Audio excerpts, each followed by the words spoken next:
How's it going, everyone? Hijump here, and today I'm bringing you a new video highlighting a streaming machine that I recently put together.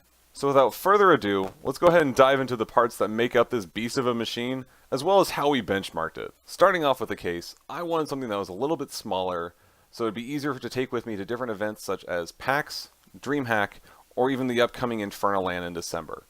But at the same time, I wanted it to be easy to build in and provide me with some quality airflow at the same time. So the perfect case is the Corsair 450D. It's just the right size to still fit these massive graphics cards, but it's super easy to build in and provides me with quality airflow with dust covers over everything, so cleaning is an absolute breeze. Quickly moving on to the heart of the machine, we have our processor, which is an AMD FX 8370. Which is being cooled by their stock Wraith cooler, which if you saw my prior video reviewing a 8300 series CPU and talking about the Wraith cooler there, you'll know that it is a significant step above a stock cooler. It's super quiet, cools amazingly, and I don't feel like I need to have a upgraded cooler on it unless I'm looking to really overclock the CPU, in which this case I'm currently not. It's unlocked for overclocking, which is great, and it's able to DirectX 12 is really able to take advantage of the multiple cores, and you're seeing like major differences between DirectX 11 and DirectX 12. So, moving on, I had already mentioned this absolute beast of a graphics card. We have the R9 390 Strix. This card is massive. When AMD first sent it to me, I was blown away by the size of the box that it came in. I was like, wow, they included so much packaging. No, this card is just ginormous. I was honestly surprised that it fit in the case at all, but the 450D handles it amazingly. This card is great aesthetically, matches the whole Team Red vibe that we have going on with its glowing breathing effect on the top of the card and extra fans and owl aesthetic. It looks amazing. This card is an absolute beast, but we'll get into more about the actual numbers coming up soon enough. We also have our 16 gigs of RAM, 120 gigabyte Intel SSD, and I couldn't be happier with the way that this build came together. For the benchmarking process, I decided to use 4 different games as well as a free benchmarking software. The games I chose are Doom, Tomb Raider, Skyrim Special Edition, Overwatch, and for the benchmarking software, I decided to use Heaven. The reason why I chose these games was because we already know a system like this would absolutely destroy a lot of the common games that we see, such as League of Legends, World of Warcraft, Dota 2, Counter-Strike, Global Offensive, Hearthstone, anything like that. A machine like this is already going to be more than overpowered for it. To get all of our numbers for benchmarking, I used Fraps to record the min and max as well as the average frames per second. And then I also used Heaven's proprietary scoring system to gauge it against other user-submitted scores from different websites. For each of these games, I ran them at max settings and used 1080p as our base. I did the same thing with Heaven as well, which you'll see on the graphs in a little bit. Another additional note is that for each of these games, we played the same segments when possible, both while I was streaming and while I was offline, to see if there was any difference in the numbers that we got. I did the same thing, of course, for Heaven. Let's go ahead and take a look at our offline results first. Taking a look at Doom, we see an average of 60.4 frames per second. Here the game ran amazingly crisp in its arcade mode, with a max of 87 frames per second. Next we take a look at Tomb Raider, where we see close to 60 with a 58.8 frames per second, maxing out at 62 frames. Overall, the game had a lot of different darks that had to really render, and the game looked absolutely fantastic. Moving on, we played through the intro of Skyrim a couple of times, and here we saw an average frame of 55 with a max of 61. Finally, for our last game, we have Overwatch, which capped out at 72 frames with an average of 68. Here the game ran amazingly smooth in its ultra settings.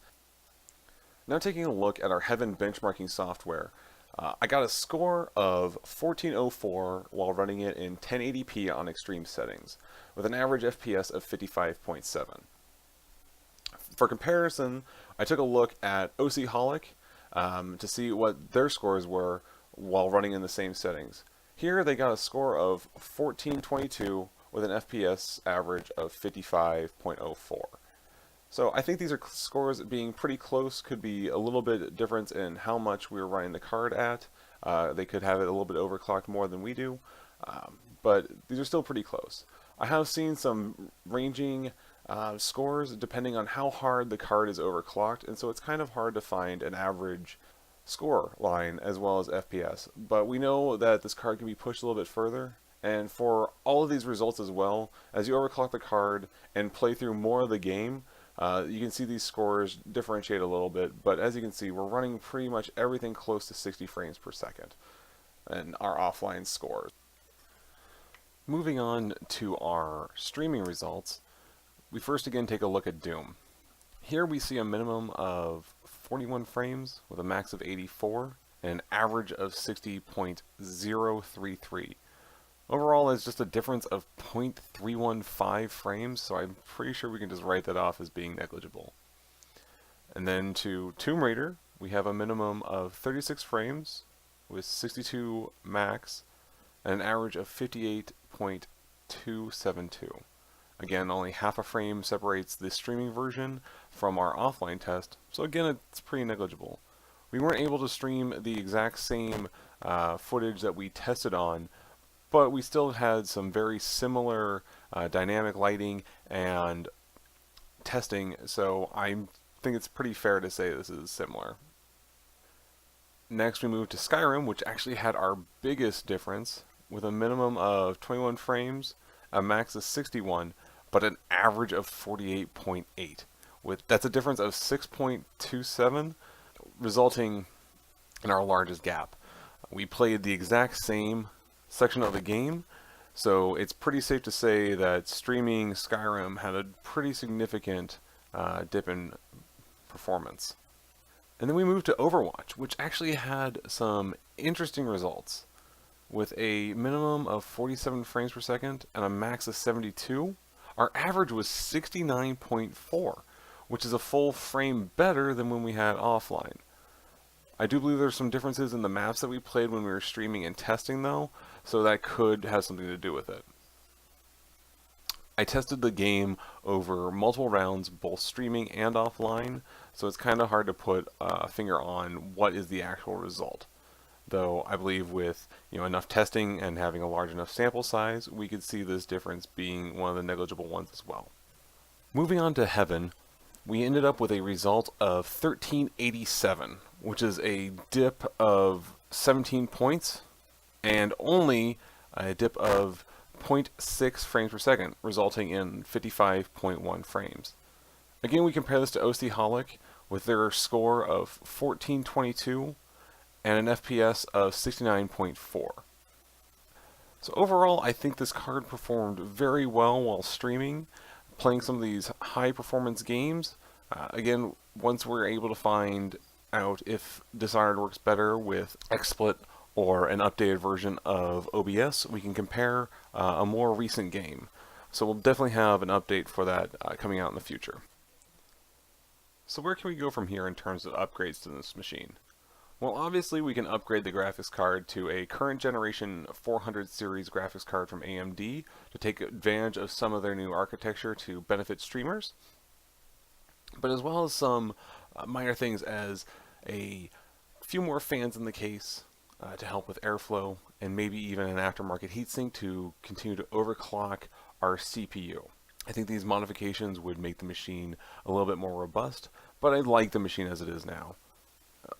In addition, I would also like to add some lighting to it. I think adding some red LEDs around the large pane window on the side would be really cool to help illuminate the rest of the case. Overall, I think these components are perfect for an entry-level streamer because it provides excellent graphical output, and for its price, it can't really be beat. AMD really has the budget gamer in mind with their new cards and chips, and I think Team Red is definitely a great way to go if you're looking to get into streaming and building a first PC. Again, I would like to take time to thank AMD for providing me with the motherboard, processor, and graphics card in this machine. Without them, this machine would not have come together, and I wouldn't have myself a nice portable LAN machine. Thank you so much to everyone at AMD for taking time at PAX to chat with me, and I greatly look forward to being able to bring you guys more reviews in the future. We have a few other processors to take a look at, and so we'll be bringing comparison videos to this current machine, as well as other processors in the same configuration when possible. So stay tuned to Hijump Gaming for more content such as this, and we'll be bringing you more gaming content in the near future. Thank you everyone for watching, and have a wonderful day.